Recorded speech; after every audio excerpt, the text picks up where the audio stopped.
Hey guys, I wanted to show you a quick video on your brows. Your brows are a focal point of your face. They are one of your focal points, and it's so exciting when you finally get perfect brows or you get the perfect transition down. So I just want to show you a couple things that we have. One, we have a brow palette. This is our brow palette. Here is the light color, dark color, and then you get like a wax, a setting wax. What I do is I make them into a dip brow, and I dip my pencil into the wax, then the color. You're supposed to use the dark color to line your brows and the light color to fill and get in all of those lighter places.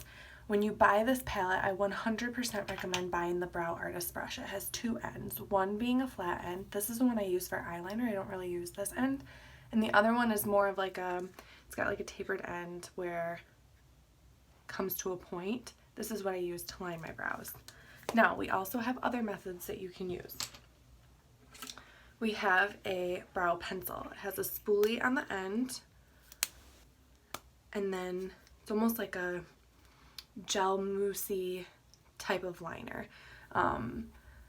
If you are just starting out with brows, I would recommend getting the pencil.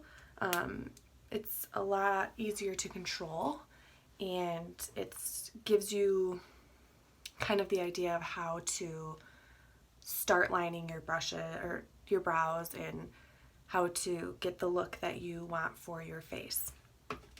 We also have a gel. This is it has fibers in it. It's almost like our fiber mascara, but it's little, and you use it and you always press against your brows and it creates hair-like fibers to help fill in your brows. I love this. Now both of our stuff comes in light, medium, and dark, the pencil and the palette. So that kind of gives you an idea. If you like more of like the moussey type gels for your brows, we do have our cream, splurge cream shadows. Let me find the color here. There's different colors that you can use for your brows, depending on how dark or light they are. I use this a ton of times. I just take a pointed brush and I dip it in and fill in my brows. So there's lots of different options that you can use. You can also use this on your eyes. So it depends on if you like to get more bang for your buck. I would go with one of those. So I'm going to start out showing you how to do your brows with the palette. So what you want to do is your arch is from your nose to your pupil, that's where your arch should be. And then from your nose to the outer corner of your eyes where your tail should be.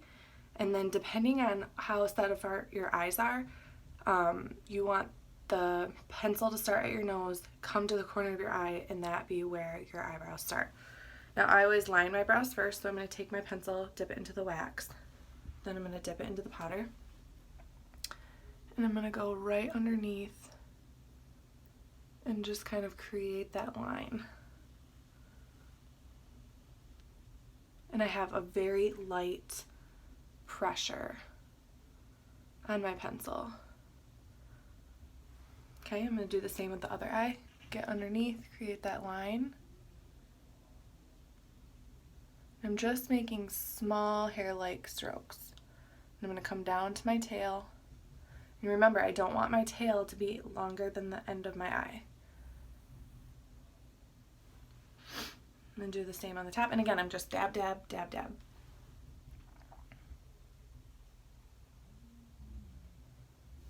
Okay. Now I get my eyebrows waxed very often, and I also get them tinted, so it's very easy for me to do my eyebrows. I have very blonde eyebrows. This is not my natural color. I get them dyed this way. One, to match my hair, and two, it's just so much easier than filling them in every day. So next I'm going to take the wax and I'm going to put it in this light color, because what I'm going to do is I'm going to come in here and I'm going to fill this part of my eye and create a shadow. You don't want a dark color here because that does not look natural. Okay, I'm going to do the same with the other eye. And again, I'm just making hair-like strokes. And you always want to make sure, see how my brush is pointed this way, and when I move, I'm pointing it this way. and I'm holding the brush at the very end. I'm just making hair-like strokes all the way through. And you guys, this takes time to get this down. Please don't get discouraged if you can't get it right away. And remember, it's makeup. You can brush it away. You can wipe it off. You can start new. Just always use a light hand. You don't want them to look too dark for your face. You want them to complement your face. So yeah, once you get that all set in stone, then what you're going to do is, once you're finished with your makeup, you're going to take our setting spray. Just make sure you shake it up and spray your face and set your makeup. Alright guys, let me know if you have any more questions.